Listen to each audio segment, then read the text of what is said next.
Hello, welcome to the CSR Talks, a series of conversation around the main CSR initiatives being carried out by companies around the world. Today's topic is the impact of CSR initiatives in promoting inclusion of all groups in the new reality. My name is Clémentine Gauthier. I've been with TP for over 10 years now, and I'm the SVP of Corporate Social Responsibility. So in my role, I'm basically in charge of advancing social, environmental, and community initiatives in the group. And joining us today, we have Scott Balina, the global leader of diversity, belonging, and giving at Citrix. Hi, Scott, and thank you very much for joining us today. Could you tell us a little bit more about Citrix and your role? Sure. Thanks for having me.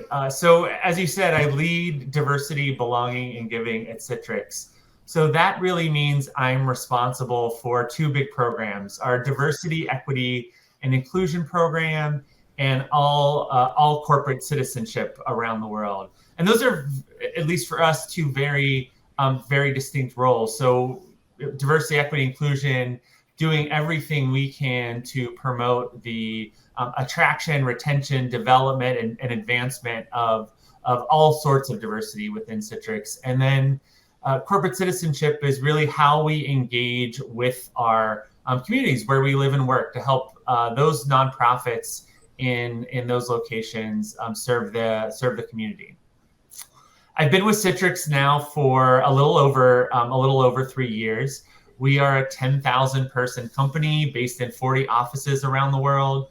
And we develop virtual work technology that no matter where an employee is, on what device they are, they have access to all the tools they need to do their job successfully and securely.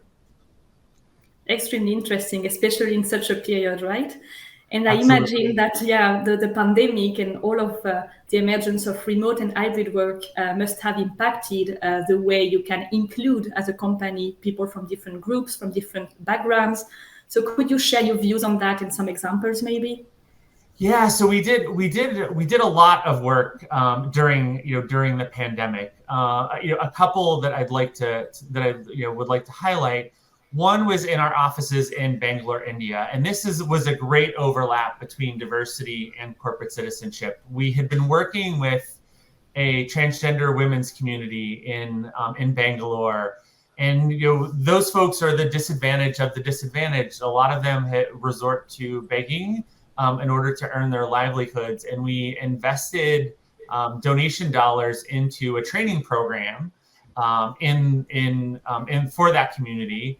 And later in the year, we were able to people that had successfully completed that training program hire some of those onto a Citrix contractor that does security in our offices in Bangalore.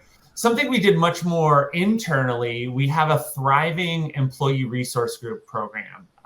And one of the key things we found internally during the pandemic was that parents and caregivers were really struggling with schools being closed.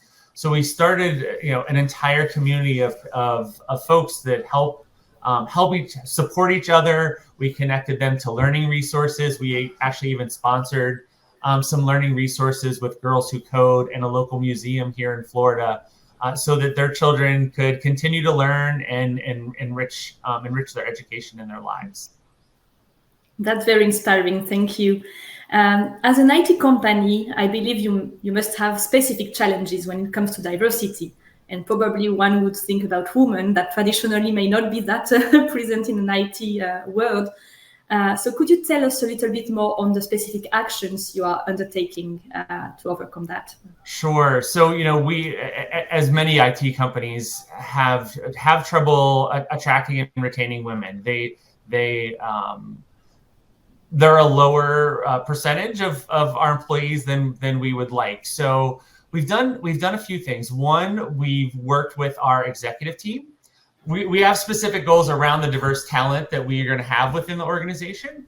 That then translates to us working with the individual lines of business to set up specific strategies, because it could very different challenges between, let's say, engineering and our sales team.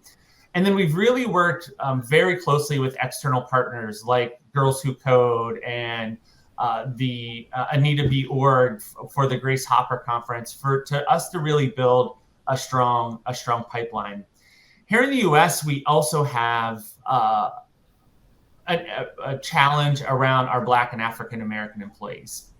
And last year, with the killings of George Floyd, we launched a whole equity strategy that included both Black and African American employees and women.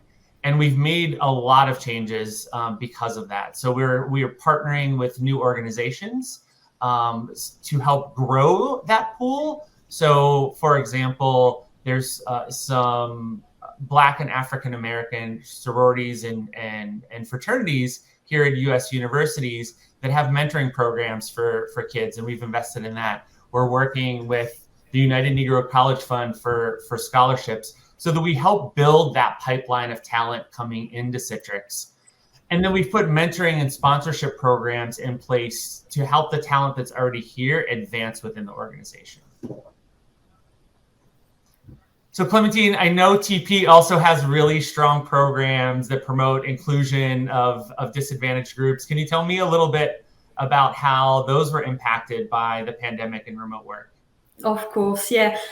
We have one strong program which is called Impact Sourcing, and a very core program of TP. We have been involved in impact sourcing since 2010, 2012, so it's been a long journey already.